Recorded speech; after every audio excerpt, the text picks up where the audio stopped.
If today were the last day you could love someone, how would you love them? I'm a doctor. I believe in neurophysiology.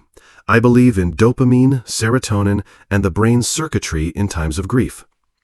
I used to think heaven was just a byproduct of a dying brain, until I became the one who was dying. My name is Elizabeth Rayner, 48 years old, divorced, mother of a child who passed away, and a psychiatrist once known as the coldest heart in Colorado. I never believed in things like awakening or rebirth. I didn't need a god to teach me how to be decent. I believed in logic, in therapy, in the bright images glowing on an MRI screen. But you know what? Some wounds don't show up in scans. Some pain doesn't live in the nervous system. And I had lived with one such pain for 18 years. My son's death didn't break me. It was the silence afterward that did.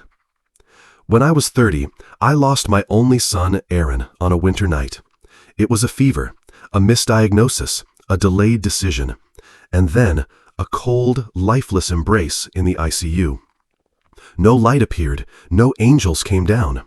There was only me, on my knees, pounding my chest, not out of pain, but because I couldn't feel anything at all.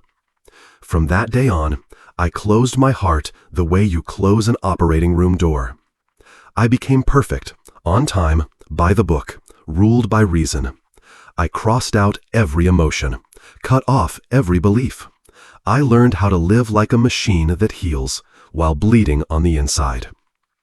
18 years passed. I was alive, but I had never truly lived again. Until last winter. I left the city, drove alone into the San Juan Mountains, the place I had taken Aaron on our last camping trip. I told myself I needed quiet, but the truth was, I was looking for a place to disappear.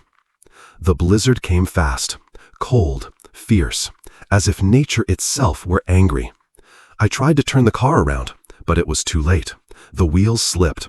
The front end slammed into a snowbank. The airbags exploded. I heard a crack in my left chest, then darkness. I don't remember the pain. I only remember not remembering anything at all. And then, suddenly, I saw myself standing outside the car, looking at myself, a woman with blood trickling down her forehead, slumped over the steering wheel. But I wasn't afraid. I wasn't panicked. There was only one feeling, a strange, piercing kind of peace. Then a whisper came, from nowhere and everywhere. You can let go.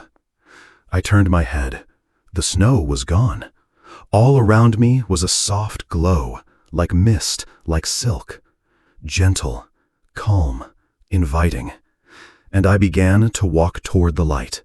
But just as the light was about to touch my hand, a voice called out, "Mom?" I froze. It was Aaron's voice. I turned sharply. There was no one, only a white expanse and an echo stretching out like a ripple that never ends. And in that moment, I understood. This wasn't the end. This was the first door. For 18 years, I ran from one question. Why am I still alive while my child is gone? But standing on the edge between life and death, I was asked a different question. If today were the last day you could love someone, how would you love them? I didn't have an answer, not at that moment. But I knew, on the other side of the light, the answer was waiting. I thought I had stepped into death, but in truth, I was entering the only place that would ever teach me how to live.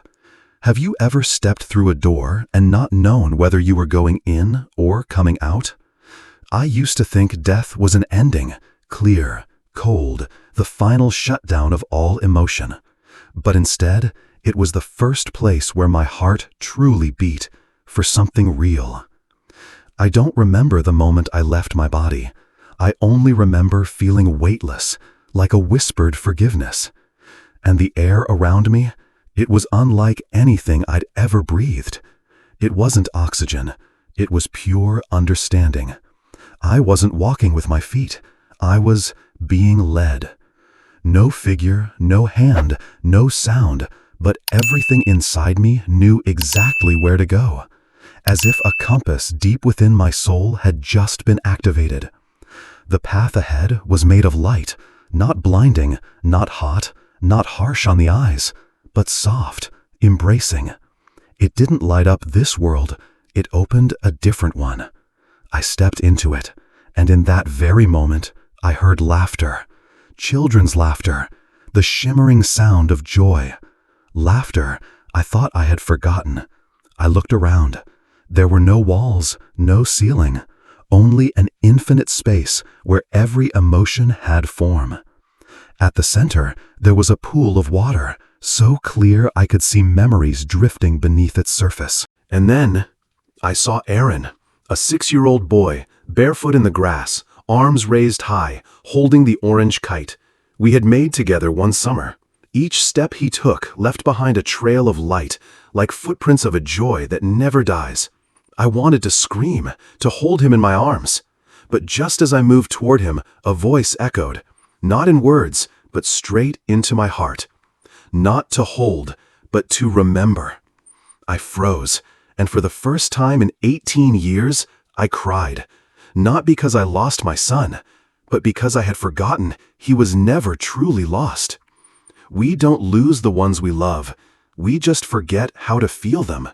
Aaron ran toward me, no touch, no words, yet warmth flooded through me. He looked into my eyes, as if asking, "Mom, do you remember when I taught you how to fly a kite?" And suddenly, I was back in a memory. An autumn afternoon, a gentle breeze.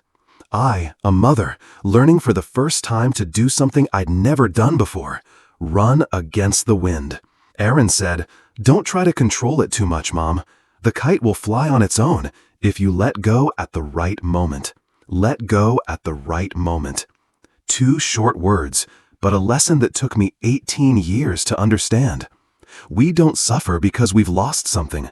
We suffer because we don't know when to let go. A door opened to my right, as light as a breath. Beyond it was a forest of light where I saw other souls.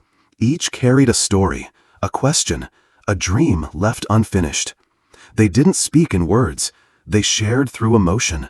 And every time we touched, a current of memory passed between us.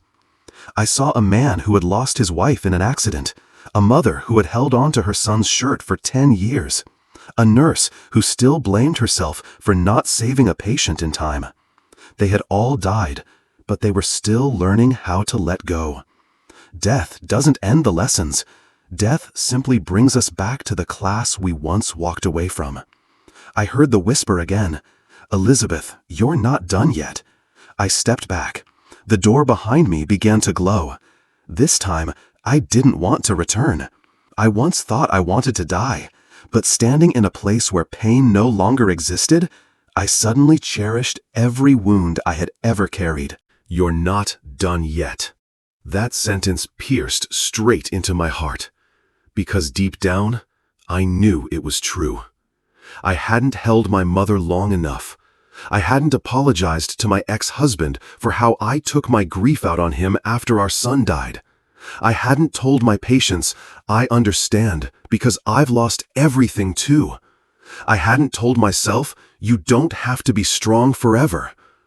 I turned back, looking for Aaron. He was still there, smiling like sunlight, his hand raised in a soft farewell. And then he spoke, for the first time. "Mom, live again."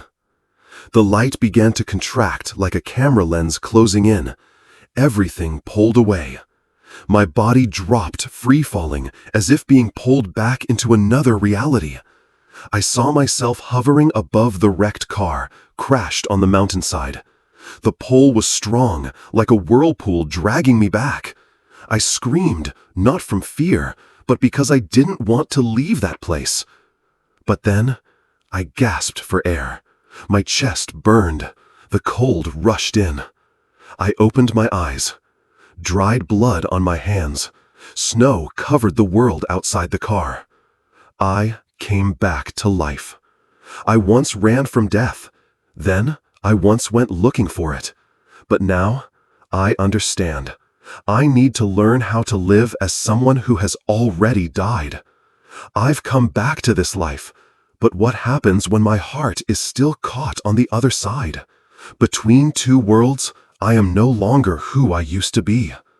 I woke up in the light, but it wasn't the light of heaven. It was the light of an operating room, cold, bright, and brutally real. Everything was back, just as it was, but I wasn't. I heard someone's voice. "Elizabeth, you're awake." A sharp pain shot through my chest. I gasped for air. My body is drenched. My throat is dry. My heart is racing, not just from the trauma, but because I knew. I had just left this world and had been pulled back. I lay motionless in the ICU bed. Doctors rushed in to check my vitals. They said I had been lucky to survive, that God must still have a plan for me. But I knew it was more than luck. I had been chosen to return. For a reason. There was something I had to say, something I had to do, something I had to share. But how could I speak it? Who would believe a 48-year-old woman who survived a stroke, then came back saying she had seen the light of pure love? I stayed silent, but inside my soul was screaming.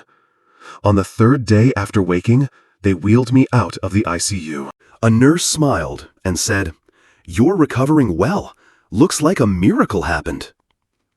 I looked out the hospital window, sunlight spilling onto a patch of green grass. Everything looked so ordinary, so painfully normal. How does a person live normally after tasting eternity?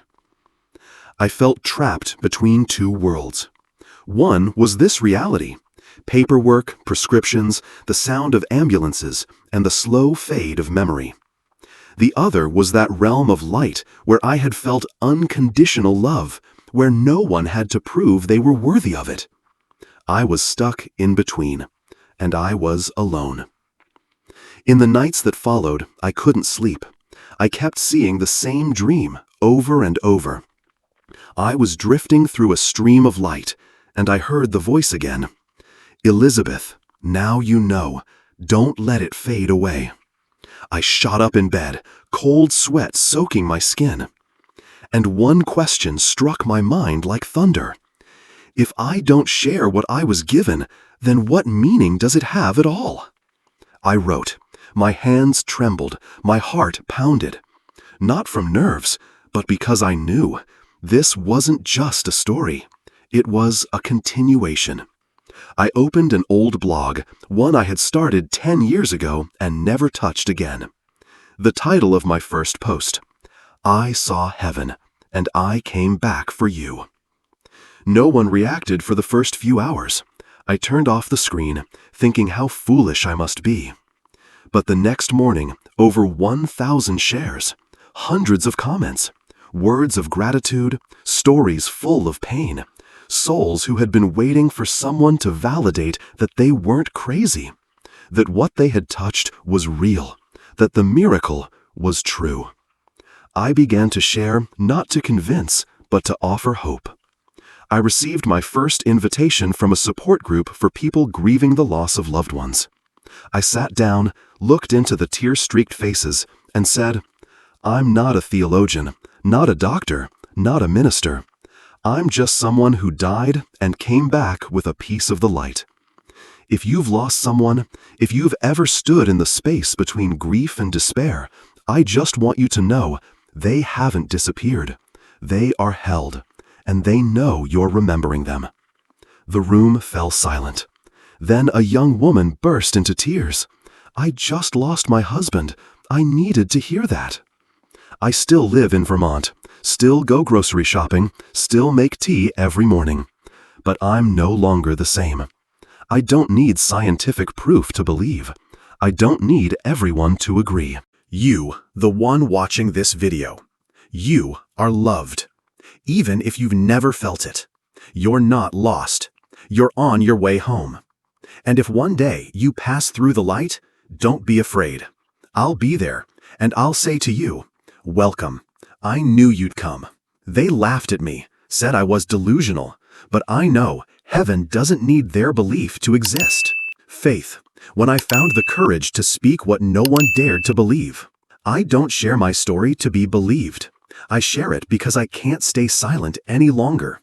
When you've stepped across the threshold between life and death, you realize some things must be spoken, even if the world doesn't want to hear them. And so began my journey, a journey with no map. After that first blog post, I began writing every week. I wrote about the light. I wrote about the calling from the other side. I wrote about the feeling of being completely wrapped in unconditional love. I wrote as if I were standing there, in that quiet white valley where there was no time, no judgment. The readers slowly grew. Emails came in from all over the world. Elizabeth, I lost my son. I always thought I was hallucinating, but your story helped me believe in myself. I wanted to die, until I heard you speak about coming back. Each message was a piece of humanity fractured, but yearning to live. After one of my posts was shared over 200,000 times online, I began receiving something I never expected to face. Attention seeker. Making it up for fame. Just a crazy old woman after a stroke. Where's your proof? Your brain was damaged, that's all. I closed my laptop. My heart felt like it was being squeezed in someone's fist. All I ever wanted was to share the most beautiful thing I had ever seen, and yet I was being treated like a fraud. I began to doubt myself. I sat in front of the mirror, staring deep into my own eyes. Elizabeth, what if you did make it all up? What I saw was too beautiful, too different from this world. Where on earth do people live with light? Where is there a place where mistakes aren't revisited, only forgiven? And then I remembered. That light, one couldn't invent it. That voice, unlike any human sound. That feeling I've never known anywhere on this earth. No, I didn't make it up. I'm not delusional. I was there, and I know what I saw was real. A small church in Arkansas invited me to speak at a gathering called Those Who Came Back. I hesitated.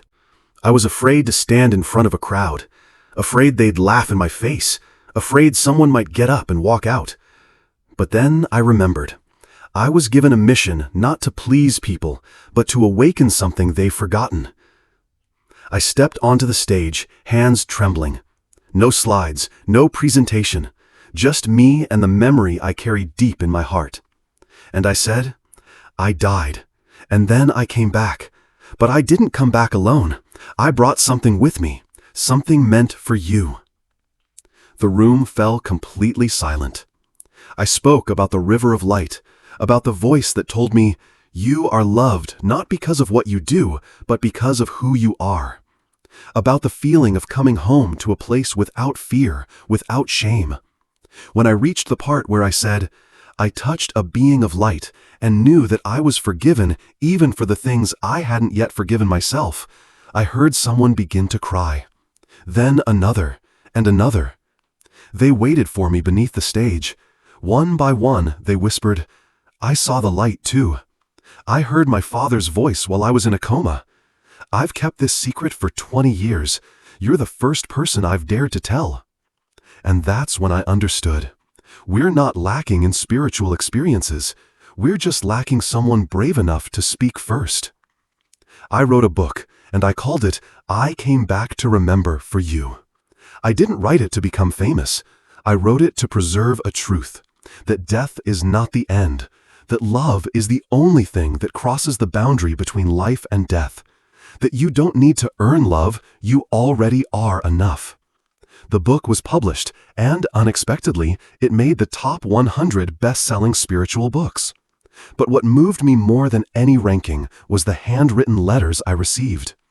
I just lost my mother. Your story is the only thing keeping me going. I was going to take my life, but when I read Chapter 7, I believed I still had a chance to come back. Thank you for remembering what I once believed in, but had forgotten. I think back to the moment when the light said to me, Elizabeth, tell this story, because many will need it just to keep living. Back then, I didn't understand, but now I do. I didn't come back for myself alone. I came back to be the echo for the forgotten souls. I came back to rekindle the most sacred thing inside every human being, the ability to love unconditionally. If you asked me, what changed the most after you came back from death, I wouldn't say I love life more. I wouldn't say I believe in God more. And I certainly wouldn't say I became a greater person. I would simply say this: I learned how to listen to the small things I used to overlook. This morning, as the early sunlight poured through the curtains, I sat quietly by the window with a simple cup of coffee. The coffee wasn't anything special, not expensive, but somehow it felt real, because I was still alive to taste it. I used to drink 10 cups of coffee a day without ever truly tasting it. But now, it's different. Every warm drop on my lips feels like a tiny miracle. We lose too many moments simply because we think they're ordinary. My granddaughter, little Amelia, is 6 years old and was the first to ask me, without a single trace of doubt in her eyes. I smiled and nodded. Do angels have wings? No. Do they have bright halos? Not really. Then how do you know they're angels? I looked at her and whispered, because when they speak, you no longer feel like a bad person. You feel like you're part of the purest love that's ever existed. She went quiet, then leaned her head on my shoulder, and we sat there, just like that, in a soft and gentle silence. I went to a school to talk to children about love. I accepted an invitation to speak to high school students at a boarding school. The theme of the talk was, if you only had 10 minutes left to live, what would you do? One boy stood up and asked, what if you had died and never come back? I smiled and replied, then you wouldn't be hearing this story right now. The whole auditorium laughed, then fell silent, as I continued. I didn't preach. I spoke like a grandmother passing on a message to her grandchildren. You don't have to die to know what matters most. What matters is who you love, and whether you dare to say that love out loud every single day. I went to a nursing home to listen to people's final questions. There, no one asked me for scientific proof of what I shared. They didn't care about quantum physics or near-death theory. They only asked me one thing: is someone waiting for me on the other side? I looked them in the eye without a second of hesitation. Yes, and they've been missing you every single hour. One elderly woman held my hand, tears rolling down her cheeks. I used to think God had forgotten me, but after hearing you, I believe He's still saving a place for me. The last time I dreamed of that place, it was a short dream. I returned to the snow-white valley, where light flowed quietly through every leaf. There were no voices this time, no calling, just me and the beautiful silence. And I understood. I no longer needed to be reminded, because I had started to remember. I had brought a piece of heaven back into my heart, and I had planted it through every embrace, every story told, every letter sent, every glance shared. The last letter I wrote was to the woman I once was. Dear Elizabeth, if you're reading this, you're probably feeling lost. Maybe you've just lost someone, or maybe you've lost yourself. Maybe you're wondering if there's any meaning left in being alive. But remember this: there is a part of you that has never been broken. You've just forgotten it's still there. Find it again, love again, and if you need to, come back, just like I did, so you can tell someone else the story. I once asked, why was I allowed to come back? Now I know the answer. To remind you that you are more deeply loved than you realize, and you still have more to offer this world than you ever imagined. If you've ever lost faith, ever wanted to give up, ever feared death so much that you forgot how to live, I'm living proof that what's beyond isn't something to fear, but missing out on this life would be the real tragedy. So love, forgive, keep walking, even if your steps tremble, because there is always light ahead. And sometimes that light has your name. Have you ever experienced something you couldn't explain but that changed you forever? Have you ever lost someone without getting the chance to say, I love you? Or maybe you're quietly walking through an inner death when all hope within you seems to have faded. If my story touched you, leave a comment below. It doesn't have to be big.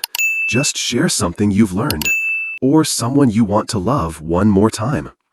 Because your words might be the light for someone else who's still lost in the dark.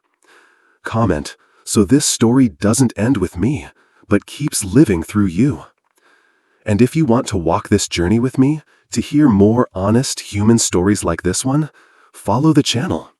Not for me, but for you, as you rediscover what life is truly about.